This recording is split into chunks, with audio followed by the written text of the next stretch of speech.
என்னன்னா இது நாம ஏத்துக்கொள்ளவே கூடாது. அது கொரோனா யோசிக்கணும். இப்ப என்ன நடந்தது கேமரால காட்டினாங்களா தெரியல. அவரு மாண்புமிகு சட்டமன்ற உறுப்பினர் தான் இடத்தை விட்டு வசந்தம் கார்த்திகேயன் அடிக்கிறதுக்கு பாஞ்சு வந்து ஏவா வேலுன்னா கட்டி பிடிச்சு அணை கட்டி தடுக்கிறார். மதிப்பிற்குரிய பூண்டி கலைவாணன் அண்ணன் அங்க இருந்து நடுகடத்துல வந்து அடிக்கிறதுக்கு வராரு. இந்த உருட்டல் மிரட்டல்களாம் பதிப்படக்கூடிய கட்சி தமிழக வெற்றி கழகம் அல்ல. இது போன்ற நாகரிகமற்று உருட்டுறது மிரட்டுறதுனாலதான் தமிழக மக்கள் தகுந்த தீர்வு கொடுத்து அங்க உட்கார வச்சிருக்காங்க. தொடர்ந்து நான் பாத்துக்கிட்டே இருக்கிறேன். இந்த வேலை எங்ககிட்ட நடக்காது. ஒண்ணு, சபாநாயகருக்கு ஒரு மதிப்பு இருக்கு, சபாநாயகருக்கு ஒரு கண்ணியம் இருக்கு. அவர் எழுந்தா அனைவரும் அமரணும். இப்பவும் இதேதான், இப்பவும் அதேதான். உட்காருங்க, உட்கார்ந்து பேசுங்க, உட்காருங்க, உட்கார்ந்து பேசுங்க.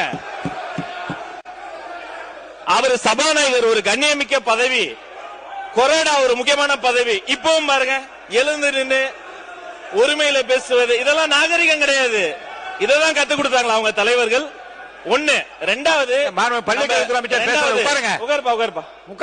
நம்முடைய சட்டமன்ற உறுப்பினர் அவருடைய முதல் அறிமுக உரை பேசுகிறாரு.